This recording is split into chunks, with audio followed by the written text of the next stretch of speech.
Hello, everyone, and welcome back to another episode of the Feeling and Healing podcast. I am your host, Danielle Z, MFT in the making, motivator, and mental health maven. And today I am so happy to welcome Christine Davies. She is a speaker, a writer, an educator, a spiritual practitioner, a reverend.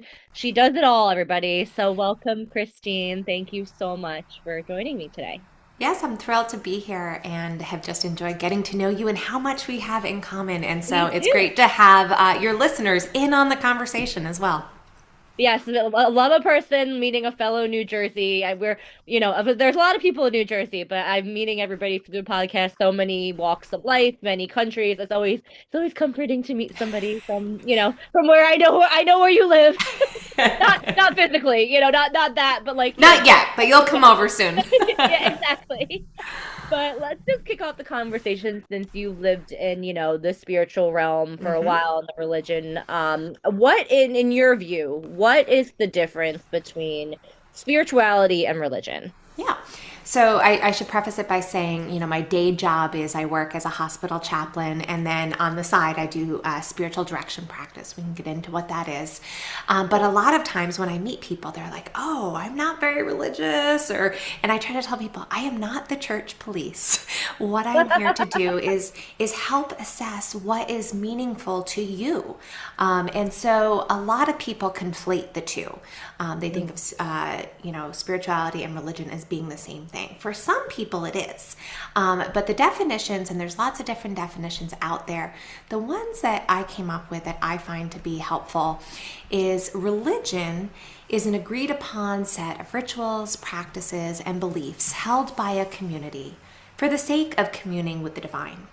So this is maybe the more obvious one. So people think about, Catholicism is a religion, Judaism is a religion. So we're all pretty much on the same page about what religion is. Spirituality is a concept that I think we could do better at defining, and it is very broad. So how I define spirituality is how you connect to and explore the world within and around you, and how you make meaning and find transcendence.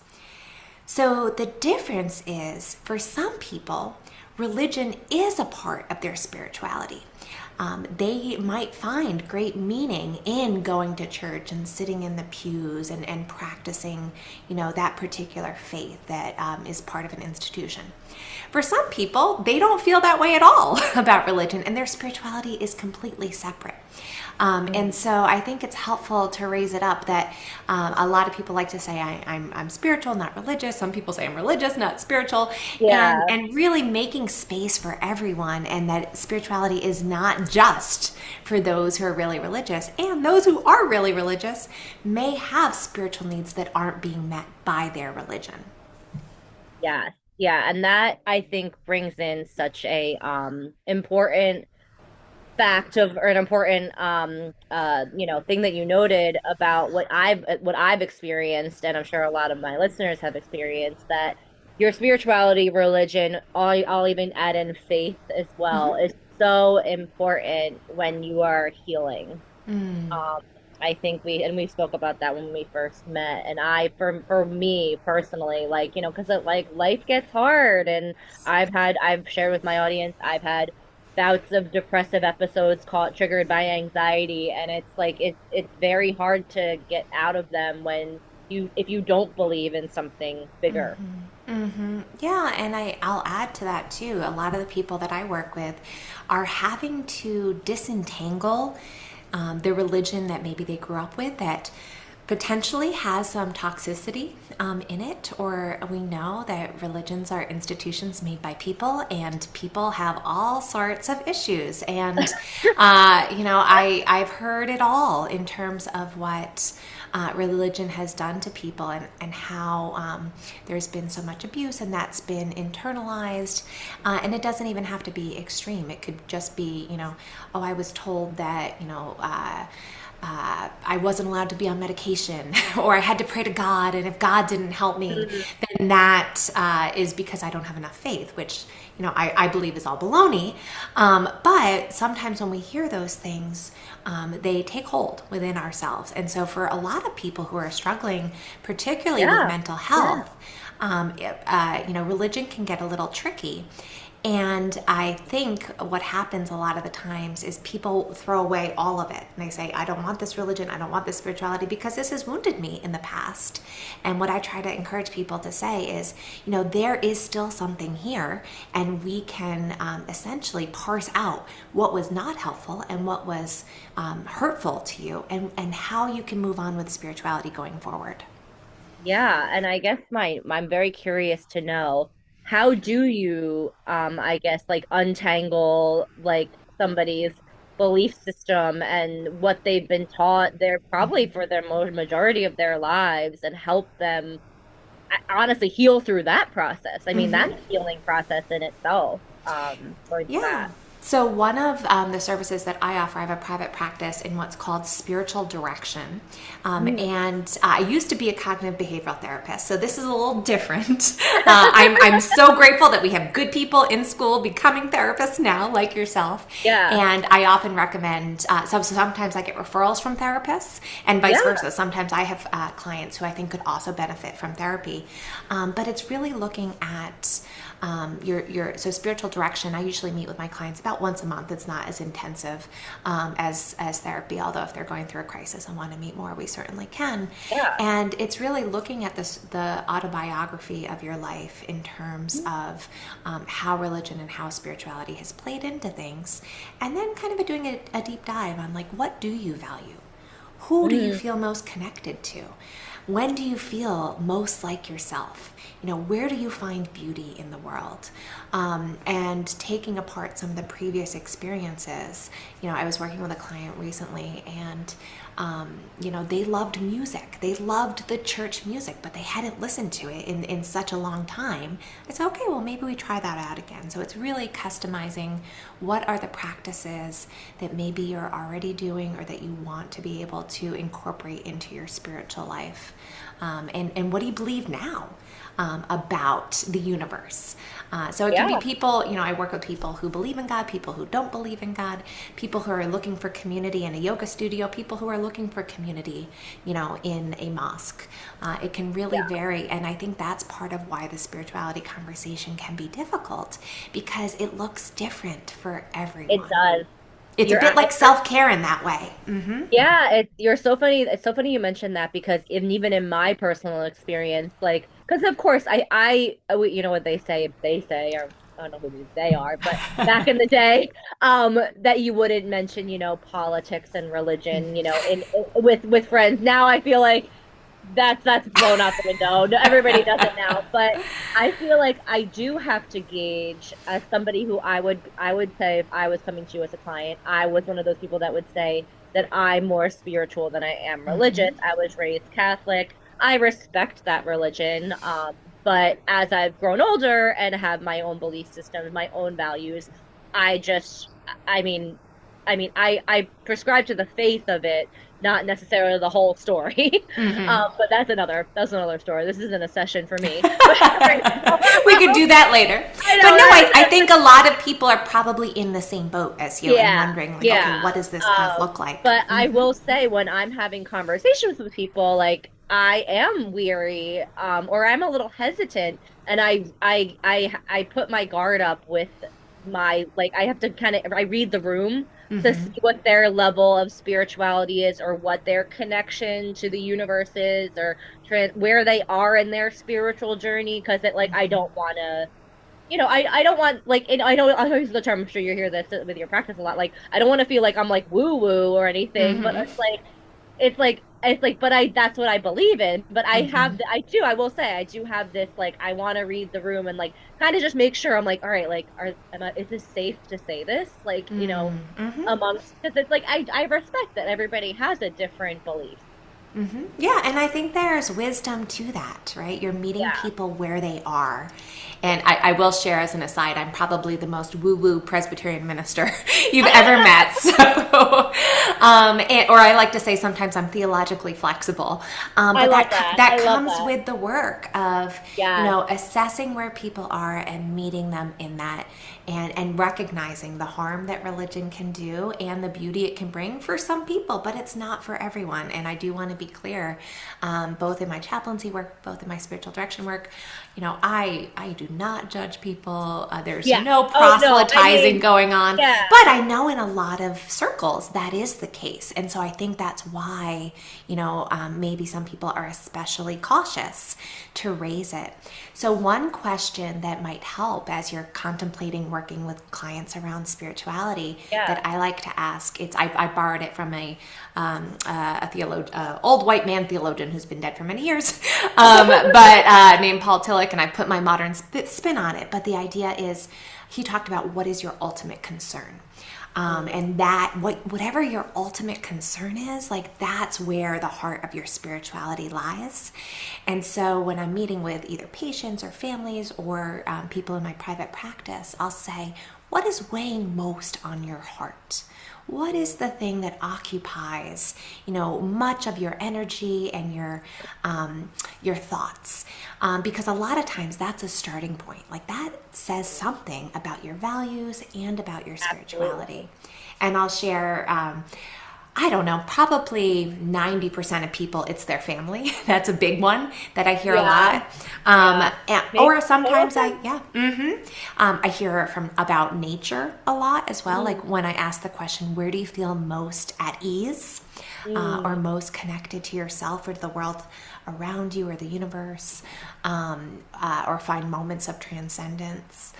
No one ever says it's scrolling through social media. I have yet Yeah, to have right. that No, I answer. bet you nobody has said social media, work, you know what I mean? Like, yeah, I would agree that, like, and yeah, and I hate saying this, but because as a potential, as a marriage and family therapist in training, I do not like to like blame families, but it makes sense with this. It is a system, and you brought up the term within religion, like rituals. Like your family system is in essence like a very small community, and within that, maybe there's not like oh, we practice this, but there are family rituals, family values, that tie into your belief system that you're taught, you're conditioned into you Yeah. know and And I think, it's very natural. That's how I would say most of, I mean, hope majority of us have been entered into this world into a family. yeah, and I love that you brought up the concept of ritual because I think that's a Mm, lot of what spirituality can be.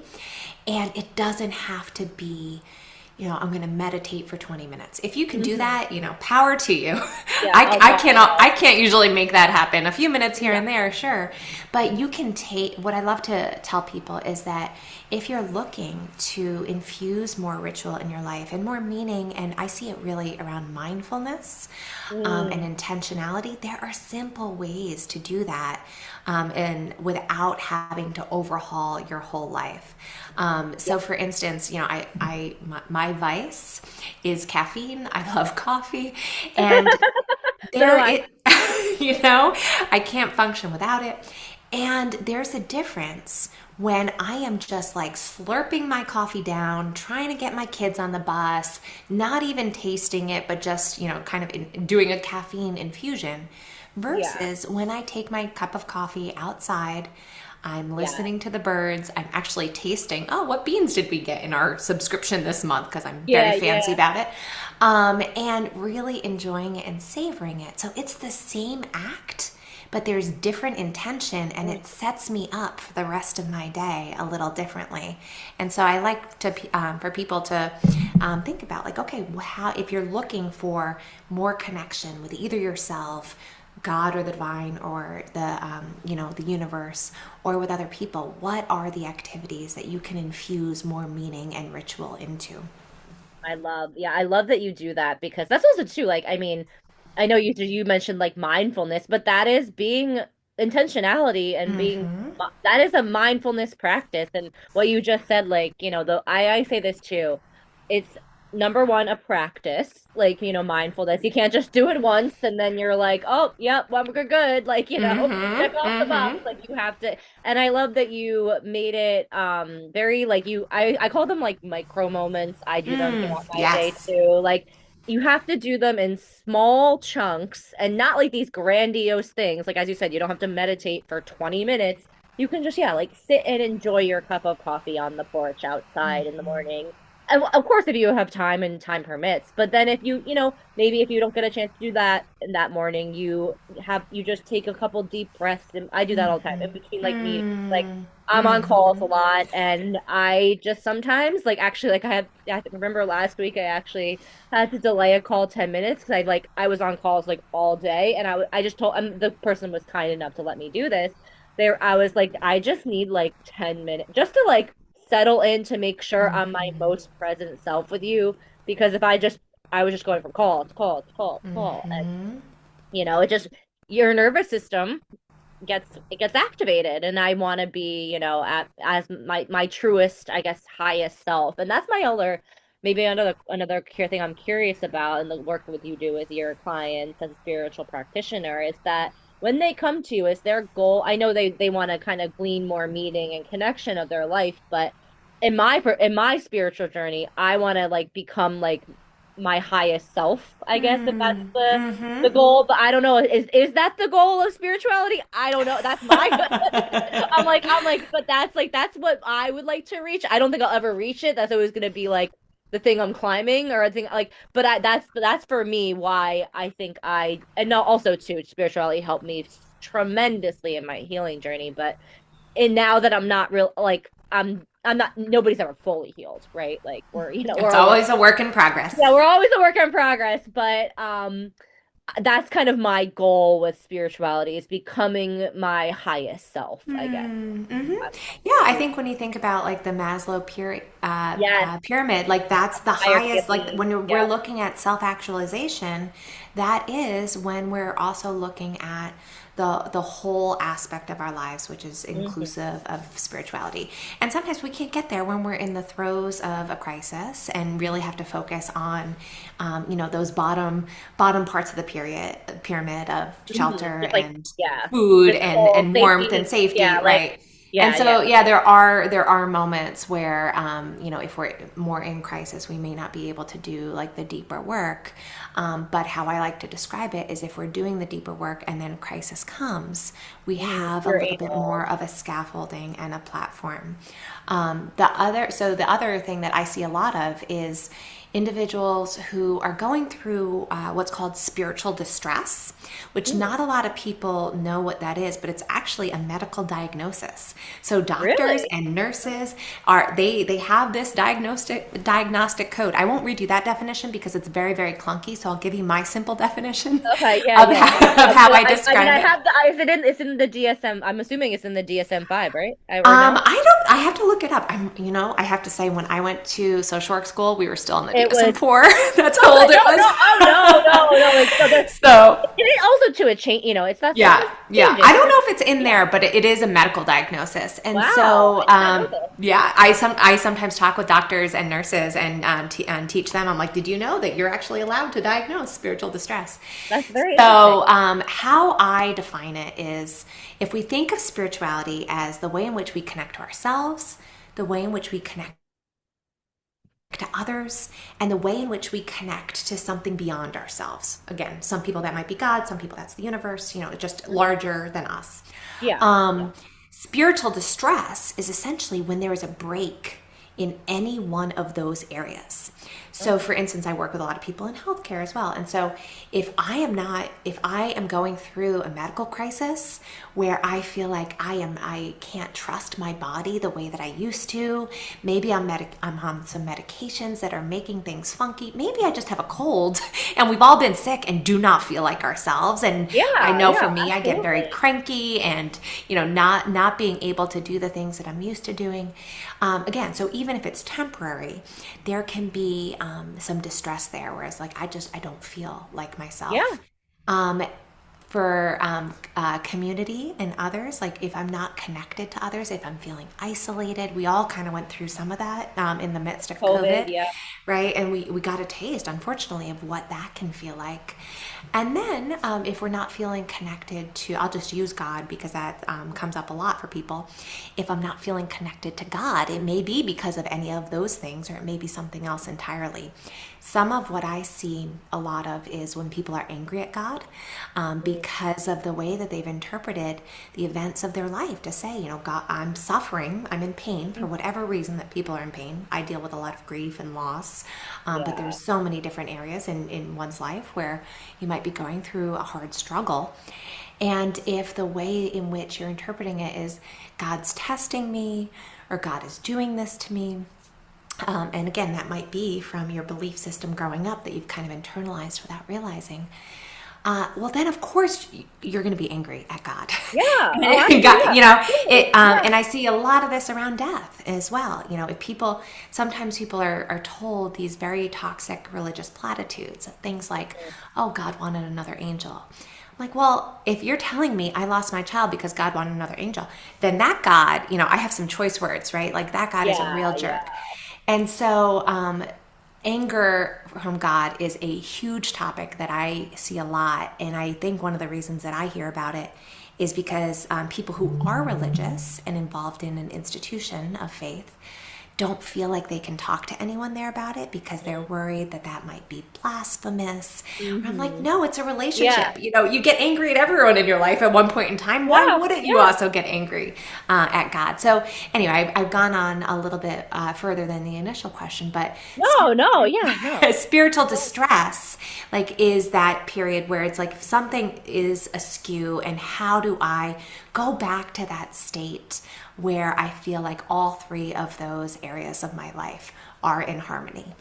Yeah, no, I love that you just brought up harmony because I was thinking in my head, I have this like new, I stole it from somebody. 'Cause well, not I didn't steal it, but you know what I mean. The concept. I heard like on I forget what I was listening to or something that I really like I have this whole pun intended approach to living and it's whole living, and I do think that this guy was talking about like the four prongs of your chair, right? And he was like one of them is physical health, one of them's mental health, one of them's spiritual faith based, and the other one I believe was emotional well-being. And I was like, and you have to have all those things in tandem in a relationship and in harmony in order to be your fullest self, to be your most authentic self, to live to live with intention.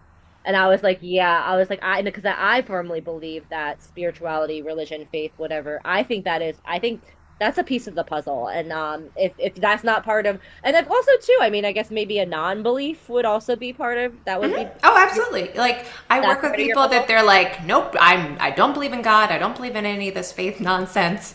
I said, Yeah, that's fine. Tell me what you do value. And yeah, that's the conversation then. You know, I have someone that you know, doesn't wouldn't consider themselves to be religious in any sort of way of describing it. But he values reading philosophy. Like that is, yeah, yeah. you That's know, his. Yeah. and that's how he approaches the world and makes meaning of it. Or people that say, you know, for me, it's about engaging in environmentalism. Like that is Mhm. like the Like, cause yeah, that drives me. Like what motivates you? What helps you to feel like you are leaving a legacy is another thing that we sometimes look at. mhm. Like what are Ooh, your hopes and dreams? Or I do work with the dying a lot, and so I'm at a lot of deathbeds, and it's like sometimes even entering into kind of a meditation around the end of your life. Like what is it that you're hoping, you know, you are saying to, you know, your loved ones or to yeah. yourself What are you on your leaving? deathbed? Yeah, for the Like world. what when you look back on your life, what are going to be the most important things? And a lot of times that can be clarifying for people. Sometimes that can be overwhelming, and I understand our society doesn't always want to talk about death and dying, but I do think that that can help us really identify what is it that gives our lives meaning. And again, it's going to be different for everyone.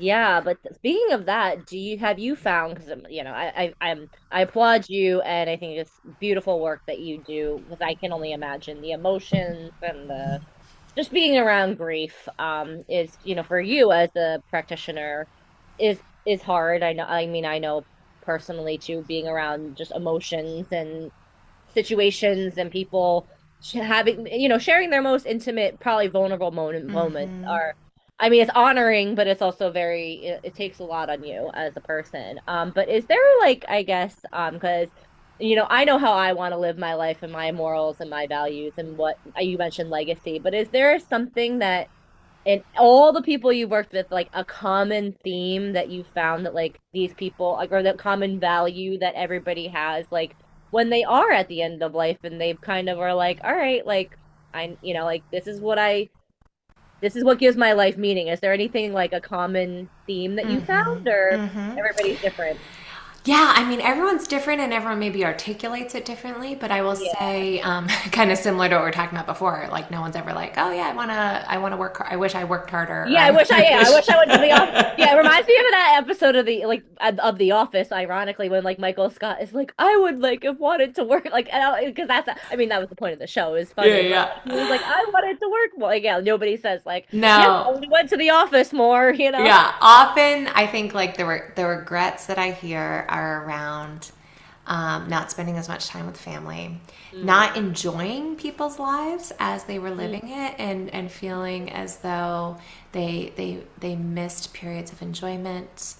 Um, I mean, sometimes I hear about people like recalling like trips that they've taken, yeah, um, and wishing that they traveled more. And I will say this about work, and as someone who loves my work, I do have a complicated relationship with it in that regard. But yeah. Oh, me too. I do hear a lot Like, about, yeah, yeah, uh, I might work a little too much. But I do hear a lot of people talk about like these are the things that they're proud of. hmm, And work does come into that. Like even yeah, for people that have absolutely. been retired for years and years. Um, so yeah, I think those are maybe the bigger themes. And then some of what I encourage people to think about sooner rather than later, although this is again not people's favorite, dinner time conversation, Yeah, right. is how would you want um, to die, essentially? Like, what are you hoping for in those moments? We don't have control over it, Yeah, but really thinking about, because I think where I see a lot of pain and people knowing that they're nearing the end of their life is that they've not thought through, what do I think happens after this, or what do I want my family to know? What are the legacies I want to know? yeah, legacy. Even the really hard things of estate planning, or I deal Mhm. a lot with advanced directives and helping people to think through, while you're healthy and not worried Yeah, about yeah, this, exactly. Yeah, who do you want what's to the next make step? medical Yep. decisions on your Yeah. behalf if you can't? And so I think just entertaining some of those, and coming to terms with our own mortality Mm. can be hard, and society doesn't like to spend a No. lot of time there because it can be depressing, but I find a difference between people that have thought a little bit more about that, and have a little bit more acceptance toward the end, knowing that this is going to be happening, than people who are kind of in denial about it, and still kind of fighting the reality that we're all going Immortal. to Yeah. die at And like, some yeah, point like, in I hate to time. say it, like we're none of us are making it out alive. So Right, right. we're all going there at some point, whether, we're called to it earlier in life or Mm-hmm. later. Mm-hmm. And you make a great point, actually. It's so funny, even in my family. And I don't know if I shared this with you when we first met, but my mother passed away when I was in my mid 20s. So it like that was devastating. I mean, as anybody can Mm-hmm. imagine, but that has I think, that's something that changes you, but it's so fun. My dad actually recently, he's 65. And he told me the other day, he's like, Danielle, like in a couple weeks, I'm gonna have to sit down with you and your brother, and we're gonna have to talk, like, we're gonna go to dinner or something, or I don't know. He's like, we're just gonna have to talk about like the next 8 years. Like, and he's been like sprinkling that in, like, because, like, like he doesn't, like of course he has a will and everything, but it's a reality that you have to face, I think, as, you have aging parents and you get older, you know what I mean? And even like I was talking to a friend yesterday and he's older. He's like in his 70s. And I was just thinking about him and I was like, I don't want like and I'm in my 30s and I'm like, I don't I was like but I was like, oh like I don't like I was like, I don't want him to die. Like I'm like, but like that's like, that's Mm-hmm. the reality of life. And Yeah. I think if people, I always love death as not, I don't love, like, I like to look at it as like a paradox. You know what I mean? I would like look at it as Hmm. like very paradoxical. Like we wouldn't know the meaning of life if there wasn't death, Mm-hmm. Mm-hmm. So that's That's what what makes makes life this meaningful. That's so what makes it valuable. meaningful to me. Because we're here Absolutely. for a fleeting time and Yeah. when we don't know, and none of us is promised tomorrow. Mm-hmm. Mm-hmm. Yeah, and it sounds to me like your dad is trying to give you a gift by saying, Yes. like, Oh, yeah. I want to prepare you as Yes. much as I can. Yes. And because unfortunately, I have been in countless hospital rooms where, in the intensive care unit, where those conversations weren't had. And Yeah. so the family members, they're already destroyed by, Yeah. having to, knowing that it's the end and having to say their final goodbye to their loved one and the grief that comes with that. And then on top of that, they're having to make these medical decisions and Oh, haven't yeah. had the It's so conversations. stressful. So it's a future gift that you can give to your family, or whoever is the one that's going to be making those decisions for you. Well, yeah, and They're I will hard say, conversations to have, but important. oh yeah, and I will say that my mom passing away had a big impact on my family, and 'cause she didn't have a do not resuscitate. Mm, So, and she had a stroke and a brain aneurysm. So she had a mm, brain bleed, and then she stroked. So mm, she was actually like I was like, she was like a paraplegic, couldn't really talk, couldn't, no, not much movement for about 5 years before she passed away. So my mm, family saw what happens when you don't have, because we knew like that yeah. she didn't, like she wouldn't, who, not to be mean, but who would want to, that's not living, Right. that it was, she was in a body and she was still Yeah. We talk a alive, lot but about quality of life. yes, her And quality of life was not very high. yeah. But that, I mean, and that, I think that woke my dad up too. Like, it's like, oh, well, like, I know most people do DNRs. Like, even I know, like, that's like, I'm like, yeah, like, if I'm going, like, let me, if I'm not going to have a quality of life after getting through a medical, instance, then let me go, Yeah. Then me at Yeah. a young age, I'm like, yeah, like I'm like, I don't want to live life, like through that. So that teaches, I think, death also teaches you, talking about like medical, and in those stress moments, like it taught my family, like, this is something it'd be good to have, it kind of like, we kind of learned, I hate to say this, we learned the hard way. Right. Right.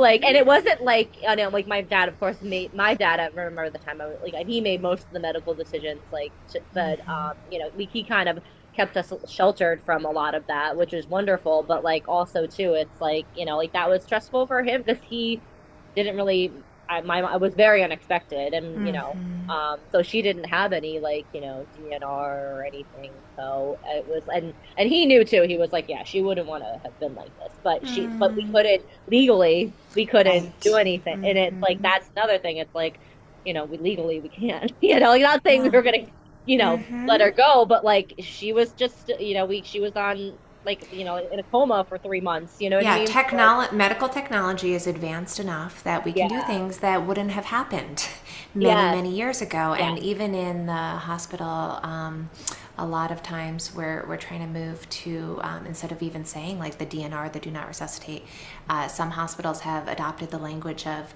allow natural death. Ooh, Because I like that like, better. Yeah, yeah, I like because that better. yeah, it's a difference between like, do not do something, do not care. It's like, no, Do no, no, we're not, still yeah, going to versus like, care. oh, yeah, We're going to yeah, allow things to progress naturally is very different than, withdrawing care, so to speak.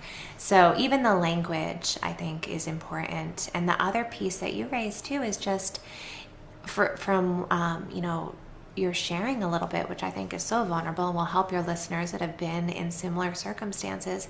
It's not just, the death of your mother at a young age, but it's also the traumatic nature that led to it. And I think what's helpful for a lot of people to know is sometimes death is actually comes as a relief to people, to family members when they've seen their families suffering Yeah. for so long. And I like to raise that because a lot of the families that I sit with have guilt around that. They're like, I shouldn't feel this way. I'm like, no, this is so No, yeah. normal. I see it all the time. And so if there's any way to lessen some of that guilt for other people, and just the way that it continues to, impact your life. That's the other big myth that comes up a lot of times with grief, is that, oh, you're going to move on for this. No, you never move on. Oh, You move grief is, with it, yep. and it Oh, changes yeah. you, and it impacts your Yep. spirituality as well. And sometimes it brings more meaning to your spirituality, and sometimes, like as we talked about before, it can impact it from a negative way, especially when you're looking at those, we call them existential meaning questions of like, why is this happening? Mm. Which we all go through. And depending on where you land with that, that can have pretty serious repercussions on your emotional and spiritual health. Yeah, no, and I agree with your stance of, I always say, even in like, it doesn't even have to be death related. It could be just like, like maybe you got in a car accident. I don't know, whatever, Yeah, there's all sorts like of losses that with, are happening yeah, to us yeah, every or single just day. like, yeah, like you're having a rough day, or like you're just really sick and whatever. But I always say, that like life is happening for you and not to you. And that's like a very I know that's I guess that's Yeah, a spiritual I or think so. Absolutely. transcending, It's an orientation that is helping yeah, to you to stay grounded. yeah, and instead, and I will say, I don't prescribe, and I get it. I'm as a therapist, as a social worker, I'm all like, process your feelings. Like, it's okay to sit there and feel bad about it for a little bit and let that emotion out, but just like don't stay there for too long, because that's when I think it gets a little crazy. And also too, that I don't prescribe to like the victim mindset. Maybe that's because I've done my inner work, I've done my healing, and I'm like, and I go from what you said before of like, whatever's gonna happen to me, whether it be, if it's negative, it means that like I'm strong enough to handle it. Yeah. I take that perspective, and not like I'm watering it down. Like I trust me, like I have emotions. I get sad, I get angry. I go through the feels, but I at the when I look in the rear view, I'm like, yeah, like that was my life happening for me, not to me. You know? Yeah, it's important to name the feelings. And Yeah, I don't know yeah, who said, like, if we name it, we can tame it, right? yeah. But I that's love, not the yeah, only step, right? yeah. And it's funny too, because I think, especially the generations below me have become a lot better at naming feelings. Like my kids are in elementary school and they're taught feelings in school. I was like, Oh, oh, I love that. Oh, we I were love never that. taught I that. love So that. Oh man, they're stealing my job. I keep saying, I'm like, I didn't learn this in school, but I guess they are now. I know my kid came home with a feelings wheel the other day. I was like, oh, I didn't know about this till I was in graduate school. That's Yeah, right? fantastic. That's amazing. Oh, that's awesome. I love to hear that. That's great. Yeah. But yeah, it is going deeper, and I think the other piece that you're speaking to is around resilience, and I think spirituality can help with resilience as well. Another question I love to ask people is, what gives you hope, or what Mm, sustains you on mm, your darkest days? Those are, spiritual questions that can help you tap yeah. into, your own inner strength, and see Yeah. where you draw it from. And I think that is really pivotal to being human. Oh, 100%. I mean, I love that you brought up hope too, because it's so funny. 'Cause as a therapist training, I am like doing my hours for, this drill, because you're a social work degree. And sometimes, as I'm sure you had moments like this when you were working as a therapist, like you're like, am I helping this person because you want to help them? And my supervisor and like at my nonprofit that I am getting my hours at, and the whole my clinical director is always like, if they're showing up week after week, like the hope is walking through the door. Like whether or you're not, like whether you're doing good work, or like hopefully you're doing good work with them, but the fact that they keep showing up to therapy means that, like, 'cause I remember I was struggling with this client one time, and I was like, I just don't feel like I'm helping this person. Like I was like but and they're like, are they continuing to come to session? And I was like, yeah. They were like, well, they're coming for a like they're coming like you might not be helping them, but they're coming and showing up every week regardless. So and it took me that like that first I'll never forget that first like I was like, oh, I was like, you guys, I was like, true. Like they're showing up. So that's something, there's hope. And that's like, that's something that will always stick with me as I'm going on this journey of my coaching and therapy life, that if they continue to, and they're doing the best they can, you know. I think No, that's another thing. yeah. Everybody's just doing the best we can. I think that's huge, especially when we can kind of hold that as we're in relationship with other people, Mhm. recognizing that, especially when I see a lot of disconnect amongst family and friends and institutions. But I love that reframe, like they're showing up, because that takes, as we mentioned before, the intentionality, and it takes Mhm. courage. Like it takes, whenever Absolutely. anyone reaches out to me to they don't know me, they just email me or whatever, Yeah, and yeah. want to set up a session, I'm like, that's a huge step to be able Yeah. to even reach out, Yeah, which like is why I try to get recognize. back to people ASAP, because I know some therapists or some spiritual directors where they don't get back right away, and like, no, we want to honor that. That is Yeah, that significant, saying that vulnerability. I'm needing some help right now, and I want to do things differently, and go deeper, or look at this issue. And I think that is just so crucial, that desire to want to do something different. Yeah, no, and I'm sure you are very busy. I can only imagine the people that come to you because I think we were talking about this prior to the podcast a little bit. I do feel like they're, and I hate that, like I don't know. I'm always very careful, which I know I'm in a safe space here because I don't want to like I guess offend, but I would say we are in an awakening now, and I will say even the younger generations.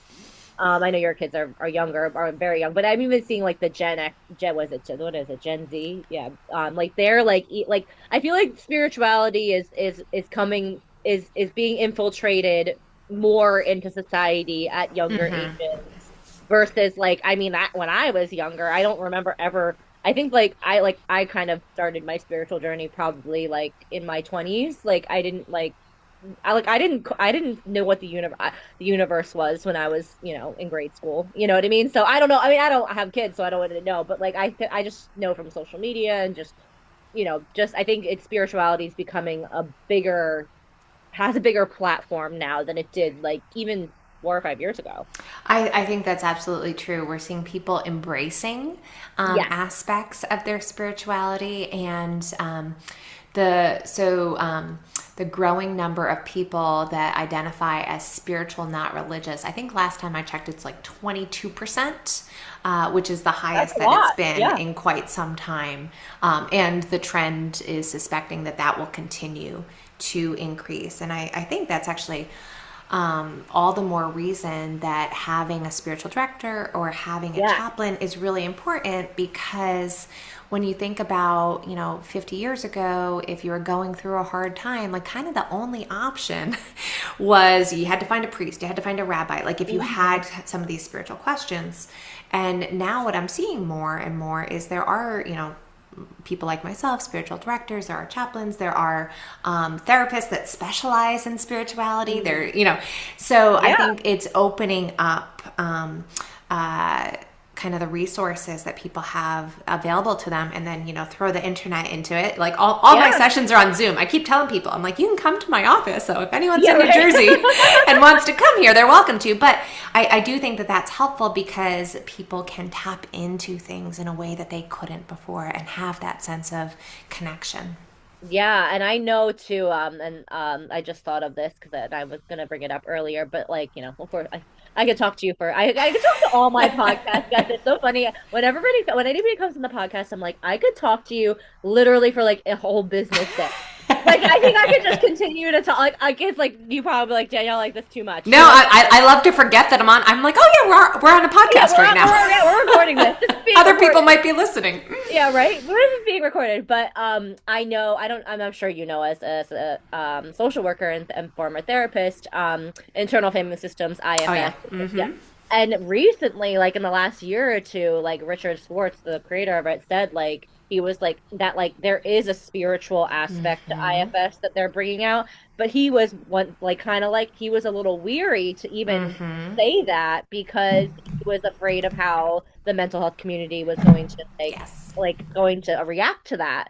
But most people were like obviously acknowledged it, and they were like yes, like this has to be. But I'm so happy that's even being brought into modalities because just from I'm sure what you learned too, all the modalities that I'm learning are like back from like the 50s and the 60s. Like I'm like we need to like refresh this a little bit. Like we need to bring in some like I don't know what it is, but and what it be bring in maybe some spirituality, maybe some other value driven conversations because I'm like yeah I'm like there we can't keep going off of and I'm not saying it doesn't work because there's value to what I'm learning and investing in my education right now, but there needs to be a little bit of a refresher, or Yes. newer modalities, more things that we can access as mental health professionals to help us helping people. Yeah, and it is always interesting to me to see like what are the big trends over time. And like when I was in school, it was cognitive behavioral therapy.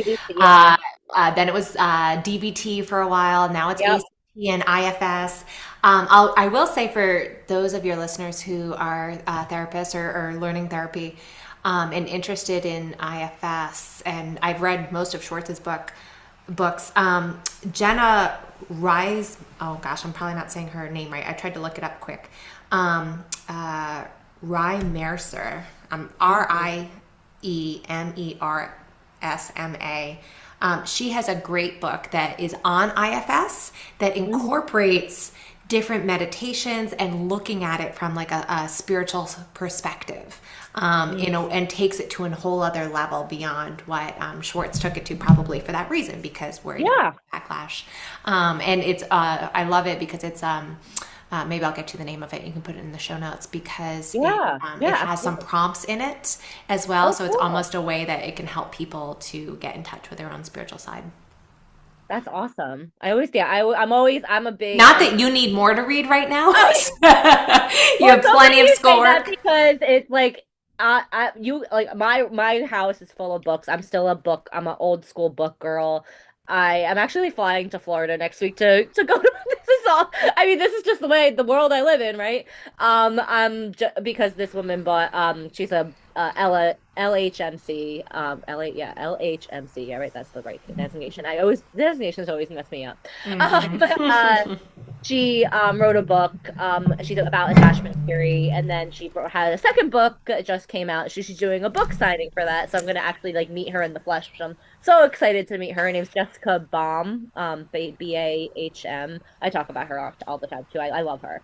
But oh god, what was the point of what I I had don't a know, but I'm gonna add her to my no, no, TBR list. oh yeah, no, she's yeah, her book Anxiously Attached is her first one. Her second book is Safe.